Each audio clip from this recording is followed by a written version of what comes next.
Class 11 की physics का पहला चैप्टर है मात्रक और मापन।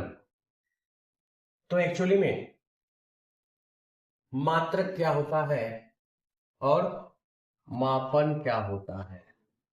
मात्रक एक्चुअली में होता क्या है? मात्रक मीन्स मीटर। मात्रक मतलब जैसे मीटर क्या हो गया, मात्रक हो गया। किलोग्राम क्या हो गया, मात्रक हो गया। सेकेंड क्या हो गया, मात्रक हो गया। मीटर पर सेकेंड क्या हो गया, मात्रक हो गया। न्यूटन क्या हो गया, मात्रक हो गया। मेजरमेंट मतलब, मापन मतलब 10 meter, 20 KG, 20 second, 40 meter per second, 40 newton etcetera is measurement. Unit means meter, kilogram, second, meter per second, Newton, etc. is known as unit. And मापन 10 meter, 20 kg, 20 second, 40 meter per second, 40 newton etcetera क्या है, मापन है। तो actually में मात्रक और मापन में डिफरेंस क्या है? डिफरेंस यही है कि मात्रक एक मानक वैल्यू है, माना गया मान है, और मापन क्या है? मात्रक से तुलना करने की प्रक्रिया है। मापन क्या है? मात्रक से तुलना करने की प्रक्रिया है। मापन बताता है कि मैं मात्रक से कितना अधिक हूं, तो मापन यहां पर क्या बताता है कि हम तुमसे 10 अधिक है। यहां मापन क्या बता रहा है कि हम तुमसे 20 गुना अधिक है। यहां मापन क्या बता रहा है? सेकेंड, 20 सेकेंड क्या बता रहा है कि हम तुमसे 20 अधिक है। यहाँ 40 क्या बता रहा है? 40 मीटर पर सेकेंड क्या बता रहा है? मैं तुमसे 40 अधिक हूं। न्यूटन क्या बता रहा है? न्यूटन बता रहा है कि हम तुमसे 40 अधिक है। ठीक है। तो मात्रक और मापन यानी कि meter, KG, second, meter per second, newton, 10 meter, 20 KG, 20 second, 40 meter per second, 40 newton etcetera होता किसका है? ये चीज किसका होता है? मीटर किसका होता है, केजी किसका होता है, सेकेंड किसका होता है, मीटर पर सेकेंड किसका होता है, न्यूटन किसका होता है। जैसा कि तुम मीटर, तुमको पता होगा, तुमने पहले क्लास 9th में पढ़ा होगा, मीटर एक्चुअली में दूरी और डिस्टेंस का यूनिट है। मीटर किसका यूनिट है? दूरी और डिस्प्लेसमेंट, यानी कि डिस्टेंस और डिस्प्लेसमेंट का यूनिट क्या होता है? मीटर। और ये द्रव्यमान का यूनिट है, मास का यूनिट है केजी, और ये सेकेंड जो है टाइम का यूनिट है, और मीटर पर सेकेंड वेलोसिटी का यूनिट है, और न्यूटन फोर्स का यूनिट है। 10 मीटर दूरी का मापन है, 20 केजी द्रव्यमान का मापन है, 20 सेकेंड समय का मापन है, 40 मीटर पर सेकेंड वेलोसिटी का मापन है, 40 न्यूटन फोर्स का मापन है। तो इसमें कॉमन क्या हुआ? कॉमन इसमें है द्रव्यमान। कॉमन किसमें है? इसमें क्या है? दूरी। कॉमन इसमें क्या है? टाइम। कॉमन इसमें क्या है? वेग। कॉमन इसमें क्या है? फोर्स। यानी कि ये सभी जो मैंने अभी बोला, दूरी क्या है, समय क्या है, द्रव्यमान क्या है, बल क्या है, ये एक्चुअली में क्या है? ये फिजिकल क्वांटिटीज है। ये क्या है? ये सभी क्या है? फिजिकल क्वांटिटीज, यानी कि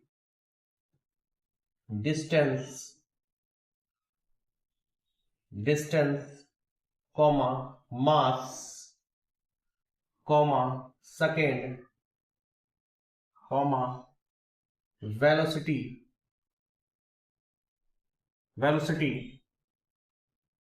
एंड फोर्स, एटसेट्रा। इन सभी को क्या कहते हैं? ये सभी है फिजिकल क्वांटिटीज। फिजिकल क्वांटिटीज,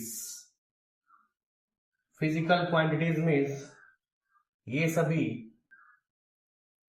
भौतिक राशियां हैं। हिंदी में इनको क्या बोलते हैं? भौतिक राशियां। तो भौतिक राशियां जो है, इनका डेफिनेशन क्या हो जाएगा? What is definition of, physical quantity? What is definition of physical quantities?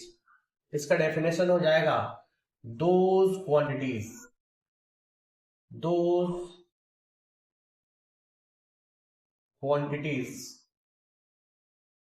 which is those quantities which are to be measured. Those quantities which are to be measured are known as physical quantities. Those quantities which is to be measured, those quantities means ये जो राशियां हैं इन्हें हम लोग माप सकते हैं,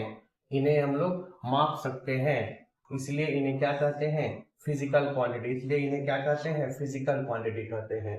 those quantity which are to be measure in are known as physical quantities. Means वे राशियां जिन्हें हम लोग माप सकते हैं उसे भौतिक राशियां कहा जाता है। यानी कि हम लोग डिस्टेंस को माप सकते हैं, हम लोग मास को माप सकते हैं, हम लोग समय को माप सकते हैं, दिस इज टाइम। हम लोग समय को माप सकते हैं, हम लोग वेलोसिटी को माप सकते हैं, हम लोग फोर्स को माप सकते हैं। So these are known as physical quantities. तो इसका और एक डेफिनेशन है जो बुक में लिखा जाता है, भौतिकी के नियमों को जिन पदों में व्यक्त किया जा सकता है, या भौतिकी के नियमों को जिन पदों में व्यक्त किया जाता है उसे भौतिक राशियां कहा जाता है।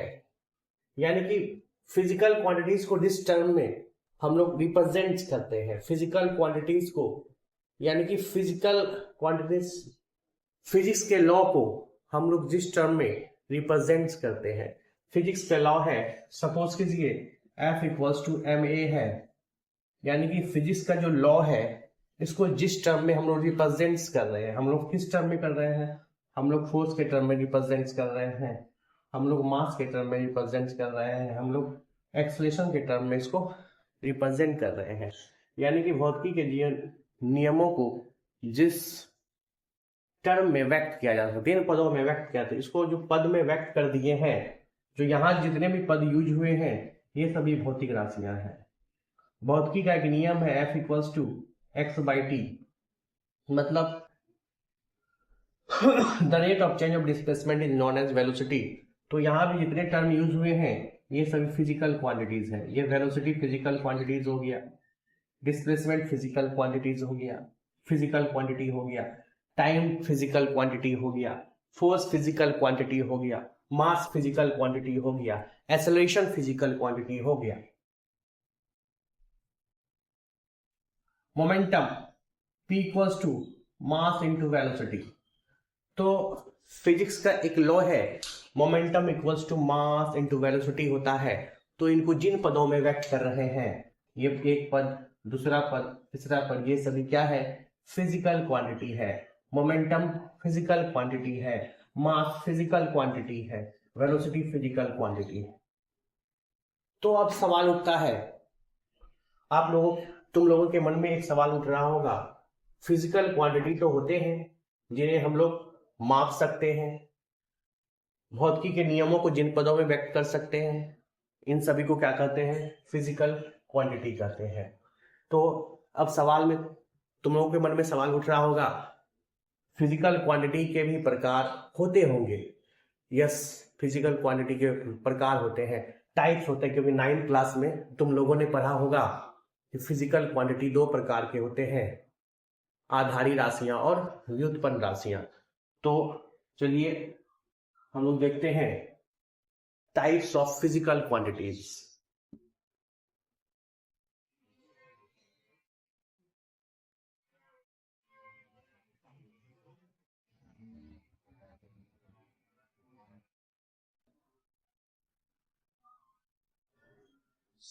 The star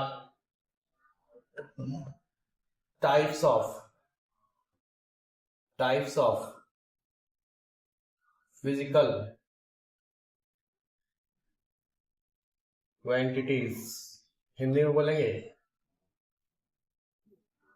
भौतिक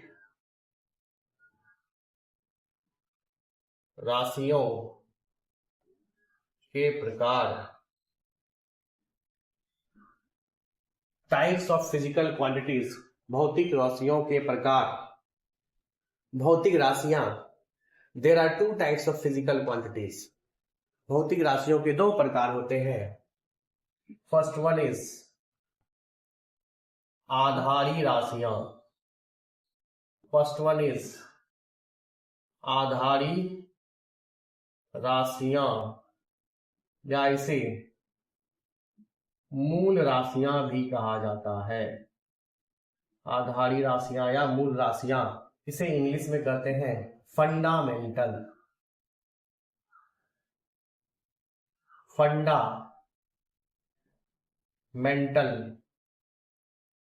quantities. Fundamental quantities. And second one is व्युत्पन्न राशियां। एंड सेकेंड वन इज व्युत्पन्न राशियां, डिराइव्ड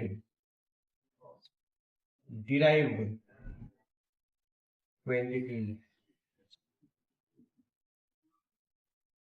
आधारी राशियां या मूल राशियां, सेकेंड वन इज व्युत्पन्न राशियां, डिराइव्ड क्वांटिटीज इसको इंग्लिश में बोलते हैं। यानी कि जो फिजिकल क्वांटिटीज है, जैसे वेलोसिटी, टाइम, मास, फोर्स, इन सभी को दो कैटेगरी में बांटा गया है। एक को बोलते हैं आधारी राशियां या मूल राशियां, और दूसरे को बोलते हैं व्युत्पन्न राशियां।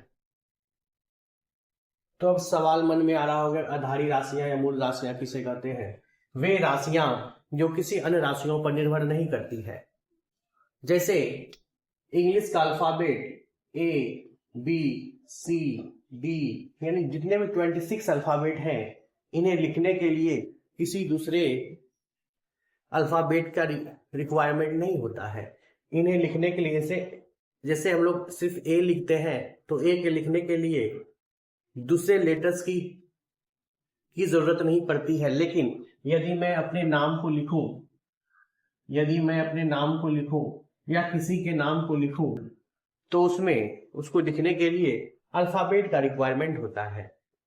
नाम को लिखने के लिए अल्फाबेट का रिक्वायरमेंट होता है। तो अल्फाबेट हो गया इंडिपेंडेंट और मेरा नेम हो गया डिपेंडेंट। उसी प्रकार से आधारी राशियां दो प्रकार की होती है। फिजिकल क्वांटिटीज दो प्रकार की होती है। फर्स्ट वन इज आधारी राशियां या मूल राशियां, एंड सेकेंड वन इज व्युत्पन्न राशियां। तो आधारी राशियां वे राशियां होती है जो किसी अन्य राशियों पर निर्भर नहीं करती है। आधारी का मतलब फंडामेंटल होता है, बेस होता है। बेस, जैसे घर का base doesn't depends on other. घर का जो बेस है वो किसी पर निर्भर कर नहीं करता है। लेकिन ऊपर वाला ईंट जो है, बेस वाला ईंट ऊपर वाले ईंट पर डिपेंड नहीं करता है। लेकिन घर के ऊपर वाला ईंट जो है, बेस के ईंट पे डिपेंड करता है। यानी कि ऊपर वाला ईंट गिर जाएगा तो बेस के ईंट पे कोई प्रभाव नहीं पड़ेगा। लेकिन यदि बेस का ईंट खिसक जाए, बेस का सभी ईंट खिसक जाए, तो हो सकता है दीवार गिर जाए। तो आशा है समझ में आया होगा। आधारी राशियां वे राशियां हैं जो किसी अन्य राशियों पर निर्भर नहीं करती है। और आधारी राशियां या उसे मूल राशियां इंग्लिश में फंडामेंटल क्वांटिटीज, ये 7 होती है। याद रखना है, ये 7 होती है। Those quantities which doesn't depends on other physical quantities, that means it is independent। 7 fundamental quantities होती है। Distance,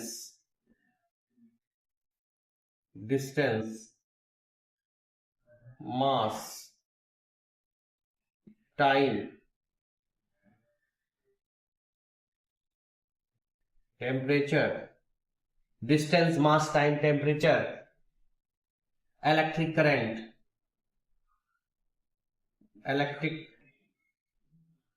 current, amount of substance, और amount of substance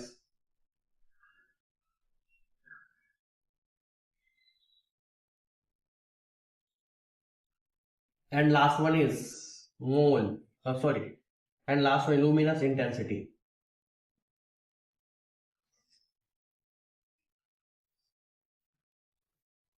And second one is luminous intensity, and those physical quantity which doesn't depends on other physical quantities. याद रखना है, तुम लोगों को याद रखना है कि 7 आधारी राशियां होती है जो किसी अन्य राशियों पर निर्भर नहीं करती है, बस 7 होती है। वो है डिस्टेंस, डिस्टेंस को हिंदी में दूरी कहते हैं, दूरी किसी पर निर्भर नहीं करता है। सपोज कीजिए 1 मीटर का धागा है, उसे हम लोग कहीं पर भी लेके चले जाएंगे तो 1 मीटर का धागा जो है उसके लेंथ पर, उसके दूरी पर जो है कोई प्रभाव नहीं पड़ेगा। यानी यहाँ लेके चले जाइए या फिर उसको मून में लेके चले जाइए, स्पेस में लेके चले जाइए, उसके लेंथ पर कोई प्रभाव नहीं पड़ेगा, वो किसी पर भी निर्भर नहीं करता है। उसी प्रकार मास, द्रव्यमान, जितना द्रव्यमान अर्थ पर है उतना द्रव्यमान मून पर होगा, लेकिन वेट चेंज होता है। तो वेट डिराइव्ड क्वांटिटी है, वेट डिपेंड्स करता है किस पर, मास पे और एक्सेलरेशन पर, लेकिन mass doesn't depends on other physical quantity, so it is fundamental quantity. Distance हो गया, मास हो गया, टाइम हो गया, याद रखना ये 7 fundamental quantities doesn't depends on other physical quantities. और जो है जैसा कि नाम से ही पता है, व्युत्पन्न राशियां, डिराइव्ड का मतलब होता है जो किसी, जिसको ड्राइव किया गया है, जिसको किसी से निकाला गया है, यानी जो किसी पर निर्भर करता है। व्युत्पन्न मतलब जिसको किसी से उत्पन्न किया गया है, यानी कि वे राशियां जो आधारी राशियों से बनाया गया है, वे राशियां जो आधारी राशियों पर निर्भर करता है, वे राशियां जो स्वतंत्र नहीं रह सकती हैं, वे राशियां जो स्वतंत्र नहीं हो सकती हैं, वे राशियां जो आधारी राशियों पर निर्भर करती है। सपोज कीजिए बल की बात करते हैं तो बल एक फिजिकल क्वांटिटी है, लेकिन फिजिकल क्वांटिटीज में है, फंडामेंटल क्वांटिटीज नहीं है, फंडामेंटल क्वांटिटीज ओनली 7 होते हैं। तो फोर्स डिपेंडेंट कैसे है, फोर्स इक्वल टू होता है द्रव्यमान गुना त्वरण, फोर्स इक्वल टू होता है द्रव्यमान गुना त्वरण। द्रव्यमान फंडामेंटल क्वांटिटीज हो गया, द्रव्यमान क्या हो गया, फंडामेंटल क्वांटिटीज, और त्वरण बराबर वेग बट्टा समय होता है। 9th क्लास में तुम लोगों ने पढ़ा होगा, त्वरण बराबर वेग बट्टा समय होता है, वेग बराबर विस्थापन बट्टा समय होता है, वेग बराबर विस्थापन बट्टा समय होता है। कुछ नहीं, ये 1 है नीचे में। इधर हो गया द्रव्यमान, इधर क्या हो गया, द्रव्यमान हो गया। तो इसको हम लोग क्या लिख सकते हैं, द्रव्यमान गुना विस्थापन, विस्थापन डिवाइडेड बाय समय, मल्टीप्लाई 1 ऊपर नीचे समय, तो बल इक्वल्स टू क्या हो जाएगा, द्रव्यमान, द्रव्यमान गुना विस्थापन बटे समय का स्क्वायर। और एक डेफिनेशन है व्युत्पन्न राशियों का, वे राशियां जिसे आधारी राशियों के पदों में व्यक्त किया जा सकता है, वे राशियां जिसे आधारी राशियों के पदों में व्यक्त किया जा सकता है। यहाँ पर द्रव्यमान आधारी राशियां है, द्रव्यमान क्या है, आधारी राशि है, फंडामेंटल क्वांटिटी है।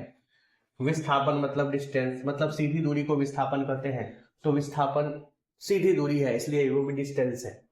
तो ये फोर्स डिपेंड कर रहा है द्रव्यमान पर, दूरी पर, समय पर। So force is a derived quantity, those quantity which depends on fundamental quantities, or those quantity which can express in the terms of fundamental quantities are known as derived quantities. तो 7 फंडामेंटल क्वांटिटीज होती हैं और व्युत्पन्न राशियां जो fundamental quantities पे depend करती हैं, लेकिन कुछ भौतिक राशियां ऐसी हैं जिनका व्यवहार बिल्कुल अलग है। जिन्हें हम लोग अलग से रखते हैं। सब सपोज कीजिए एक बगीचा है, सपोज कीजिए एक बगीचा है जिसमें 41 पेड़ हैं। कितने पेड़ हैं? 41 उसमें ट्रीज हैं, जिसमें कि 20 ट्रीज में आम लगा हुआ है और 20 ट्रीज में आम नहीं लगा हुआ। मतलब 20 ट्रीज में आम फल आया है आम का और 20 ट्रीज में फल नहीं आया है आम का। तो ये दोनों का कैटेगरी, ये फंडामेंटल हो गया, ये ड्राइव्ड हो गया। लेकिन वन ट्री है वो नीम का पेड़ है, तो नीम का पेड़ वो ग्रुप से अलग है। नीम का पेड़ क्या है? ग्रुप से। लेकिन बगीचा एक ही है, फिजिकल क्वांटिटी है, ये सभी तीनों क्या है? वृक्ष हैं। लेकिन ये दोनों में एक में फल आया है, एक में फल नहीं आया है, और इसमें जो है वो कैटेगरी अलग है। वो कैटेगरी क्या है? अलग है। इसको इसलिए ग्रुप में नहीं रखा गया है। यानी कि एक कैटेगरी को, एक जो नीम का पेड़ है उसको अलग से नाम दिया गया है नीम का पेड़, और ये दोनों है, ये आम का पेड़ है, इसमें एक फल नहीं, ये दोनों ग्रुप में है, ये ग्रुप से बाहर है। उसी प्रकार से जो ये तीनों फिजिकल क्वांटिटीज है, ये दोनों फिजिकल क्वांटिटीज है, लेकिन ये दोनों एक दूसरे पर डिपेंड करते हैं। यहाँ पर भी यहाँ इसमें फल आया, फल नहीं आया है, तो ये तो आम का पेड़ है, दोनों एक दूसरे रिलेटेड है, लेकिन इसमें कोई इससे रिलेशन नहीं है। इसलिए जो दो क्वांटिटीज है जिनका व्यवहार बिल्कुल अलग है, उसे सप्लीमेंट्री क्वांटिटीज कहा जाता है। उसे सप्लीमेंट्री यानी कि उसे संपूरक राशियां, इंग्लिश में सप्लीमेंट्री क्वांटिटीज, इनकी परिभाषा क्या होगी? इनकी परिभाषा होगी वे राशियां दो जो न तो सात आधारी राशियों में आता है और न ही व्युत्पन्न राशियों में, क्योंकि यदि व्युत्पन्न राशियों में आता तो आधारी राशि पर निर्भर करता है। यानी कि वे राशियां जो सात आधारी राशियों में नहीं आता है और न ही व्युत्पन्न राशियों में, उसे संपूरक राशियां कहते हैं। और वो दो हैं, याद रखना है। फर्स्ट वन इज समतल कोण। समतल कोण इंग्लिश बोलते हैं plane angle, and second one is ठोस कोण या इसे घन कोण, ठोस कोण या घन कोण, सॉलिड एंगल, इसको plane angle and second one solid angle. दोनों है क्या चीज? सपोज कीजिए प्लेन, कागज का एक टुकड़ा है, कागज का एक प्लेन शीट है, उसे मैं ऐसे काट के इसे निकाल लूं, ये वाला पार्ट को निकाल लूं, तो प्लेन में जो एंगल बनेगा, this angle is known as plane angle. Solid angle किसको बोलेंगे? सपोज कि एक तरबूज है, तरबूज सर्कुलर होता है, सॉलिड होता है, स्फेरिकल होता है तरबूज। तो तरबूज में मैं क्या करूं? जो दुकानदार जो तरबूज का जो होता है वो तरबूज को कैसे काटता है आप लोगों को पता होना चाहिए।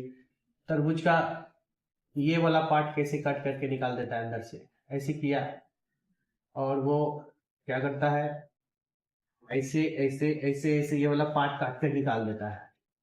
तो देखना वो जो अंदर में एंगल बनेगा वो सॉलिड के एंगल में बन रहा है। This angle is known as solid angle, यानी सॉलिड मतलब ठोस के अंदर जो कोण बनता है उसे ठोस कोण कहते हैं, और प्लेन में जो कोण बनता है उसे प्लेन एंगल कहते हैं। The angle which makes on the plane is known as plane angle, the angle which makes in the solid is known as solid angle.